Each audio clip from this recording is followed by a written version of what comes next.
Pode sentar, queridos. Saúde a amada igreja, com a paz do nosso Senhor, Salvador Jesus Cristo. Amém.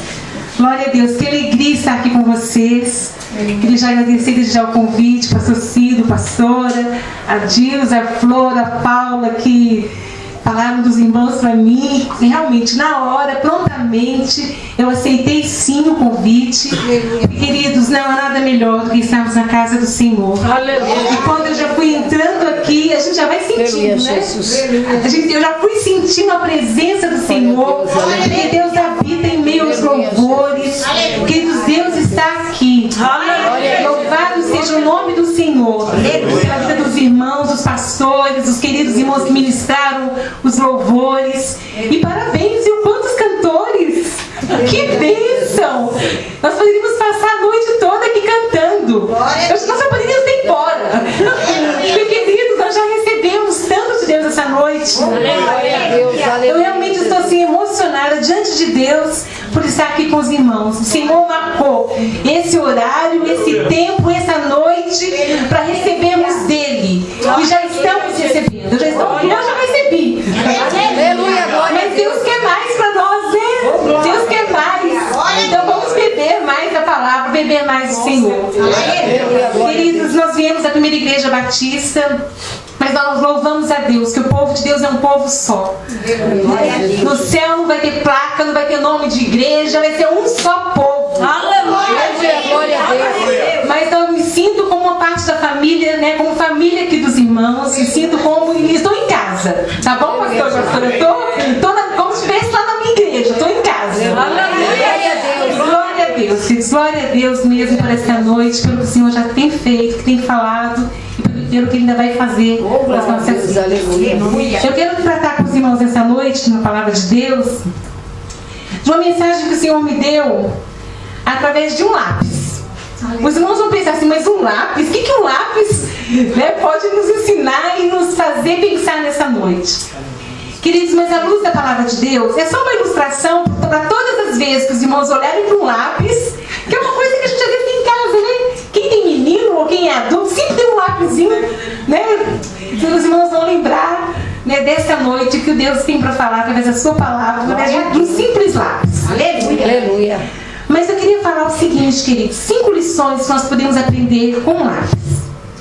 A primeira lição.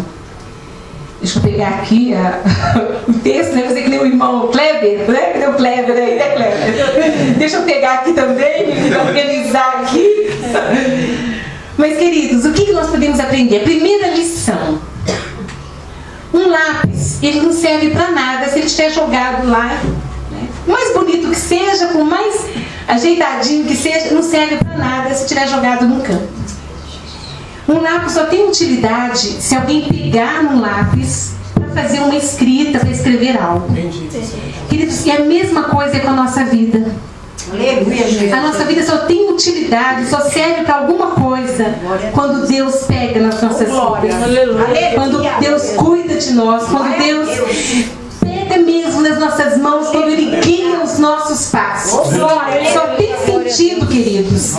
Nossa vida só tem propósito quando o Senhor pega nas nossas mãos e nos guia. Queridos, o que seria de nós, né, nesse mundo tão cruel, nesse mundo com tanta violência, nesse mundo tão mau, como diz a palavra, o mundo jaz no maligno.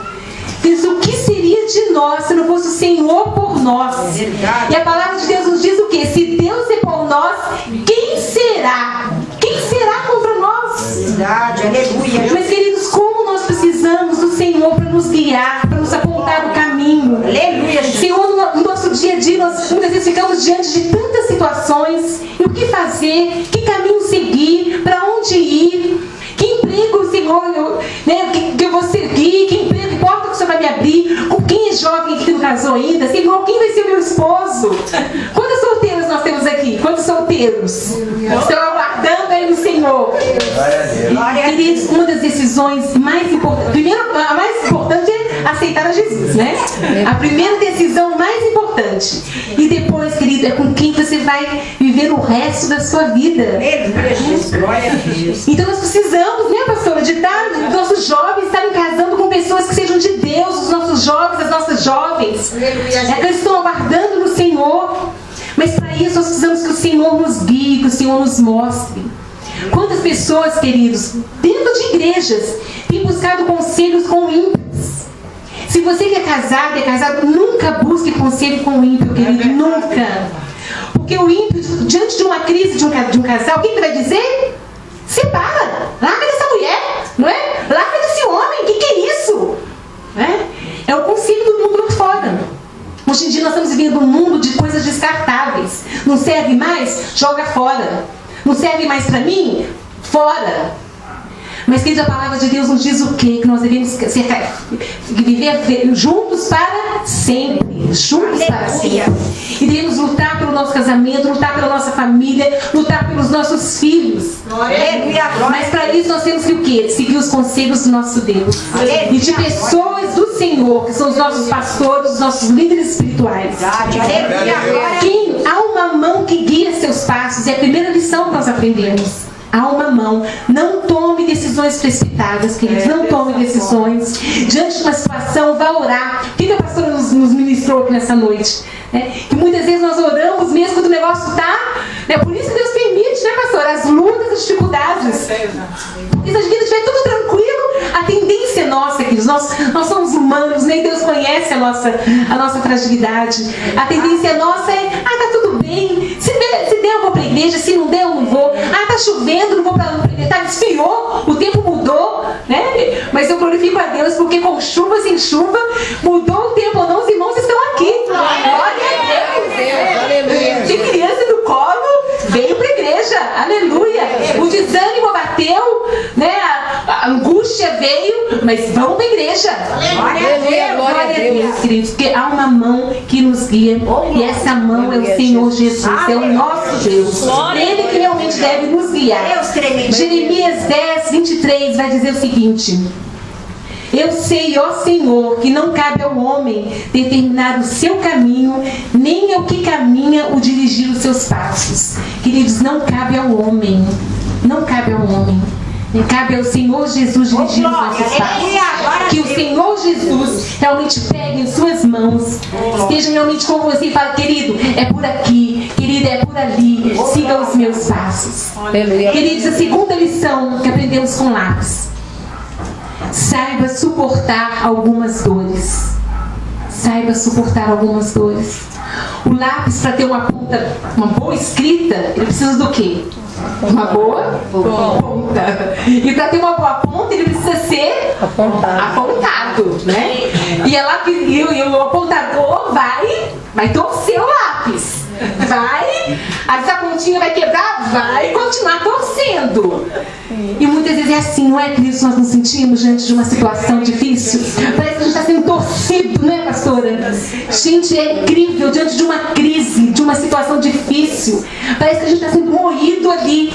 Queridos, mas a notícia é a seguinte para vocês: saiba suportar algumas dores. Aleluia, glória. Porque o Senhor está contigo. Deus é contigo, queridos. E quando Deus é por nós, Ele vai à nossa frente. Como diz a música da Cassiane, Deus vai à frente, quebrando corrente, abrindo os caminhos.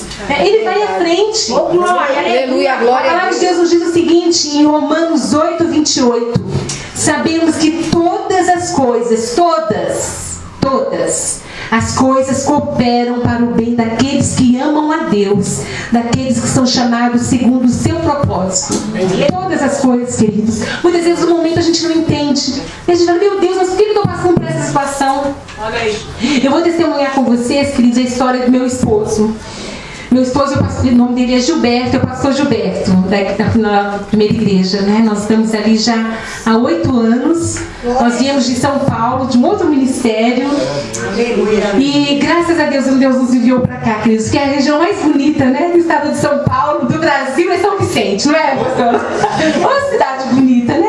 A gente sabe que tem muita coisa, né, queridos, para melhorar. Tem, né? Mas é uma cidade muito bonita. E nós vimos, queridos, que meu esposo tem uma história. Talvez até alguns de vocês tenham vivido o que ele viveu. Meu esposo, ele viveu num lar onde a violência doméstica era muito presente. Ele acordava todos os dias, enquanto criança, apanhando do pai. Ele e todos os irmãos. Eram 5. Começava ali de maior até o menor e a esposa junto. Não tinha motivo aparente não, mas o pai acordava e resolvia bater em todo mundo, e assim eram dias após dias. E meu esposo cresceu com aquele ódio no coração, sabe, queridos? Aquele ódio, dizendo assim: eu vou matar esse cara. Ele nem chamava de pai. Ele dizia assim: eu vou matar esse cara quando eu crescer, vou matar. E a minha sogra, né, a mãe do meu esposo, ela era uma crente, temente a Deus. Ela ia para a igreja todo dia, clamava pelo esposo, clamava pelos filhos. E os filhos chegaram a uma determinada idade que se afastaram da igreja, porque a revolta era muito grande. Meu esposo queria ser bandido. Como é que ele ia para a igreja se ele queria ser bandido? Né? E ele ali distante do Senhor, até que um dia, de tanta insistência, a mãe dele falou assim: meu filho, vamos para a igreja. Ele era adolescente na época. Ele falou assim: vai ter umas moças bonitas lá. Falou em moça bonita, né? Os rapazes. Eu não estava lá naquela época. Ainda não era, não era o momento ainda. Mas ele foi para a igreja, atrás das moças bonitas. Queridos, mas chegou lá, a mensagem falou com ele. E ele, com 14 anos, se rendeu aos pés do Senhor Jesus. Glória a Deus. Assim, e aquele ódio, aquela mágoa toda foi embora. E ele começou, e os irmãos deles começaram a ir para a igreja, menos o pai. O pai continuou violento, continuou agressivo em casa. Mas eles já eram maiores, eram adolescentes. Até que um dia o pai reuniu todos os filhos, fechou a porta e falou: é hoje que eu vou matar todo mundo. E vou começar por você, Gilberto, falou com meu esposo. Ele tinha 15 anos na época. Meu Deus. Aí meu Gilberto falou assim: pai, o senhor pode começar por mim, mas eu vou falar uma coisa pro senhor. Hoje o senhor vai estar matando. Se o senhor me matar hoje, o senhor não vai estar matando só o seu filho, não. O senhor vai estar matando um futuro pastor. Porque o Senhor me chamou, eu vou ser um pastor. Aleluia, glória. Se o senhor não pode me matar, que eu sei para onde que eu vou. Se eu morrer hoje, eu sei para onde eu vou. Aleluia. Queridos, naquele instante, aquele homem revoltado abaixou aquela faca. E aí a família resolveu, por aguardar por um tempo, o pai ir para um canto, a mãe ficar ali, até as coisas se resolverem. E o tempo passou, os filhos foram crescendo, e aquele homem, com o coração ainda duro, mas não tinha mais como ser violento, né? Os filhos cresceram, já eram homens, cada um foi seguindo o seu caminho, e cada um foi seguindo o seu caminho, cada filho foi casando, ele foi ficando mais calmo, mas ainda não tinha se rendido aos pés do Senhor. Até, queridos, que aproximadamente 10 anos atrás, nós já tinha casado, já tinha conhecido o Gilberto, nós estamos casados já há 20 anos, né, para a glória do Senhor Jesus. Já casei com um homem de Deus, que já era pastor, já era servo do Senhor. Aleluia, Jesus. Um homem realmente de Deus. E passou esse tempo, meu esposo é chamado lá em Belo Horizonte, porque a família dele é de Belo Horizonte. Chamado lá na UTI. Meu sogro estava na UTI, um câncer fulminante. E ali ele manda chamar o Gilberto, manda chamar os filhos, queridos, e ele tem uma palavra especial com meu filho. Ele pediu para chamar o Gilberto para entrar naquela UTI. E ele falou: Gilberto, meu filho, você me conhece, você sabe de tudo que eu fiz de errado nessa minha vida. E eu quero te perguntar uma coisa, meu filho. Eu sei que eu vou morrer, mas eu quero saber se o Jesus que você sempre falou, que sua mãe sempre falou, se ele pode perdoar os meus pecados.